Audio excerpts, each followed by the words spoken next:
wabarakatuh. Saya Ayona Margareta, NIM 2018-227 dari kelas Hukum Ekonomi Bisnis kelas I, dosen pengampu Bu Iva akan menjelaskan tentang pasar modal.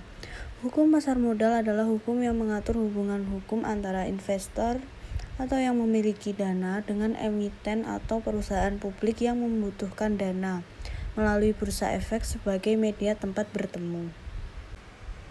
Pasar modal atau capital market merupakan pasar untuk berbagai instrumen keuangan jangka panjang yang bisa diperjualbelikan, baik surat utang atau obligasi, equity atau saham, reksadana, instrumen derivatif maupun instrumen lainnya.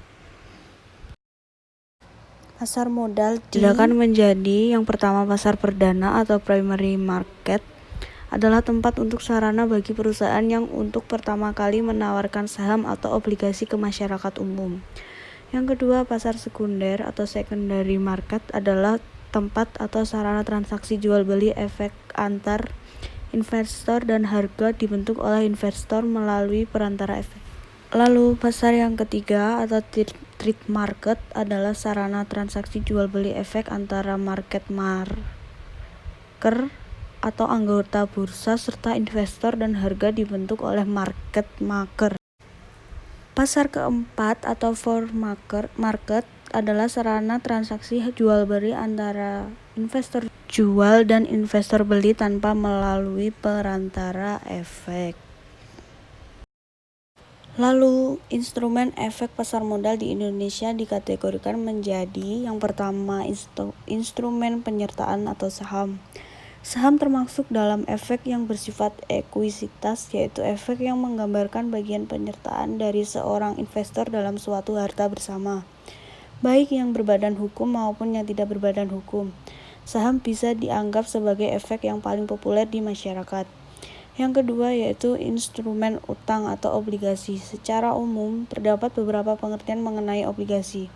Obligasi berasal dari bahasa Latin obligare yang berarti ikatan kewajiban.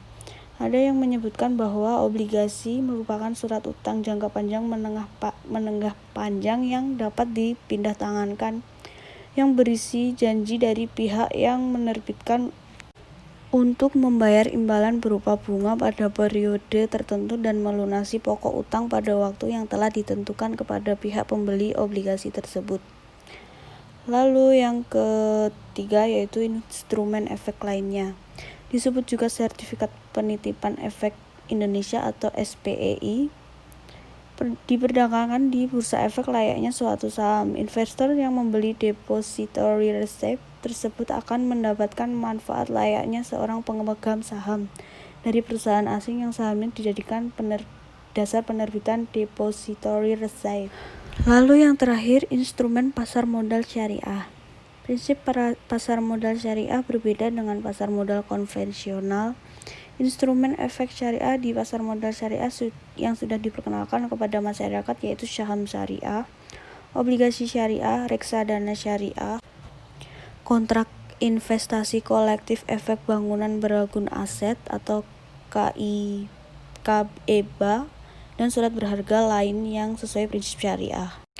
Lalu kesimpulan dari pasar modal adalah pasar modal merupakan pasar untuk berbagai instrumen keuangan untuk memperjualbelikan instrumen jangka panjang.